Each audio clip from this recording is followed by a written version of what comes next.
Hello, ladies and gentlemen, and welcome to Mr. Saucedo's YouTube videos. Today we're going to be looking at electrochemical cells and then also how you can figure out what the potential would be in an electrochemical cell. So what we're going to be looking at today first is just what is an electrochemical cell. We've already talked about one form of electrochemical cell, but we haven't talked about the second type. So what is an electrochemical cell? It is a device that's capable of doing one of these two things. The first one we've already talked about. The second we haven't.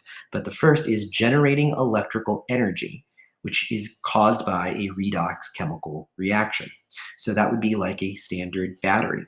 The second type, though, is you can use electrical energy in order to cause a redox chemical reaction to occur. So that's what would happen in something called electrolysis. So like I said, we've already briefly talked about galvanic cells. So a galvanic cell is this first situation where we are generating electrical energy caused by a redox reaction.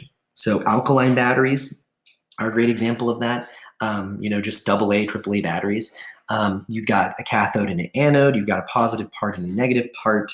All of the stuff we've already talked about applies in that situation. But notice that, again, in this diagram here, we have the anode, that's where oxidation is happening. The cathode is where reduction is happening.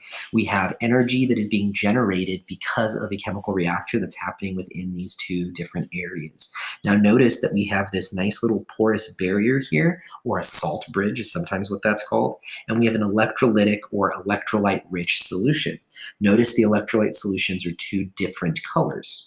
So what's the opposite? What's the opposite of a galvanic cell? The opposite is called an electrolytic cell, and like I said, it's what you've frequently seen when you are trying to break water molecules apart. You can use a battery to do that, and all you're doing is you're turning the electrical energy in the battery and using that to do a redox reaction. And so you're breaking that into hydrogen gas, and you're breaking it into oxygen gas. But like it says, it requires energy. So notice instead of a little light bulb here showing the flow of electrons, we now have a battery. So the battery is your power source, but we still have an anode and a cathode, but energy is going into the solution in order to get your reaction going. And again, we still have cathode and anode like before, but notice that the electrolytic solution that we have here is the same, and there's no salt bridge. There's nothing, there's no porous barrier separating the two sides from each other. And so now, what do they have in common if we look at both of them, right? So both have electrodes.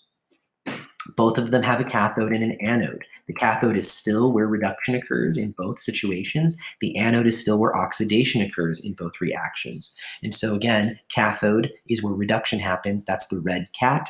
And then oxidation is where the anode is what happens at the anode. That's anox. So the electrodes are placed, like it says, in an electrolyte-rich solution. That is a catalyst, basically, that helps promote the movement of ions from one side to the other. Notice, like I said before, we have this porous salt bridge, though, in a galvanic cell. And so we have two different colors representing two different electrolyte-rich solutions. Here, on the other hand, we have, like I said, just one electrolyte-rich solution in an electrolytic cell. So now the question of, why do you need a salt bridge for this, but you don't need a salt bridge or anything for that? Why do you need two different electrolyte solutions here where you only have one here? So the answer, the salt bridge connects the cathode and anode in a galvanic cell to help maintain a charge balance. So in the first example where we're looking at a galvanic cell, the charge is going to build up because what we have is a difference in charge as the electrons are going from one side to the other. So one side is going to become very positive, the other side is going to become very negative. And if the balance of charge was not achieved, then that means that the reaction would stop extremely quickly.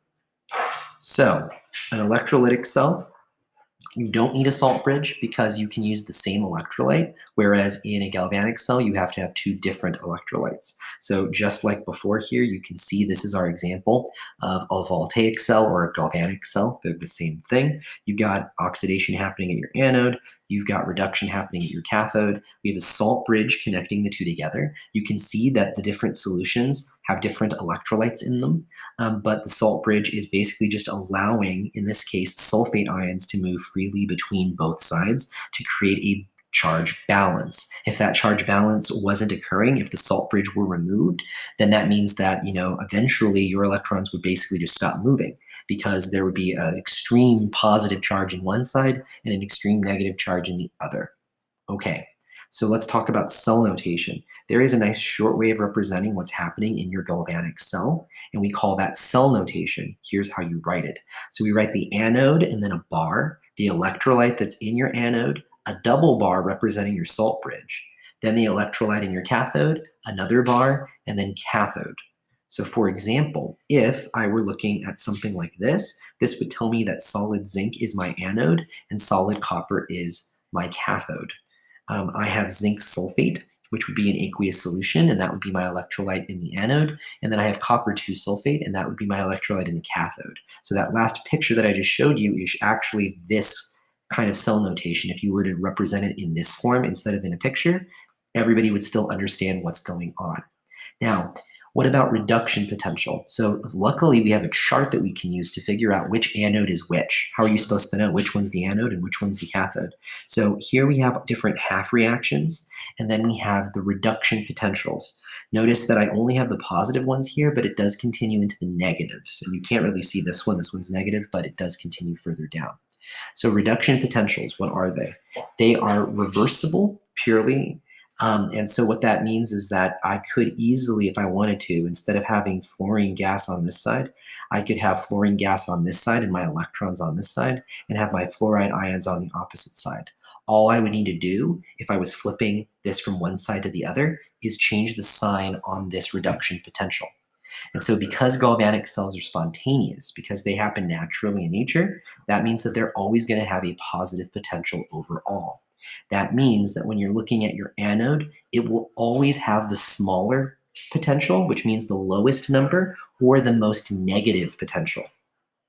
So here's an example.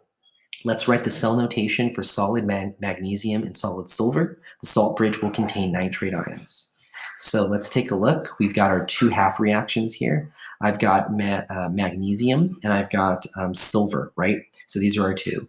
This is negative 2.372 volts. This is plus 0.7996 volts. So remember, the anode is either going to be the most negative or the smallest between the two. So since magnesium is the most negative, that means that that is going to be my anode. And then since it says nitrate ions are going to be in my salt bridge, that means magnesium nitrate is going to be my salt bridge, or is going to be my electrolyte before the salt bridge in this half. Now, I also need to have nitrate ions for my other side. So that would be silver nitrate would then be my electrolyte on the opposite side. And then I would have silver as my cathode on this side. What about the next one? So what if we have solid gold and solid nickel? Salt bridge again containing nitrate ions. So here are my two half reactions. Again, I've got gold here, which is plus 1.498 volts. I've got nickel, which is negative 0.257 volts. Just like before, the anode is going to be whichever one is the most negative or whichever one is the smallest. So in this case, I've got, my nickel, which is going to be my example here. And so that's going to be my anode. And then I have nickel 2 nitrate, since we have a 2+ ion. That's what I would use as my electrolyte. I have gold 3, so that means my electrolyte would be gold 3 nitrate. And then I would have gold at my opposite end.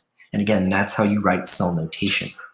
So last but certainly not least, I can use the reduction potential chart to calculate what is the potential of that cell that we made. If we were to make a battery out of it, what would be the voltage on that battery?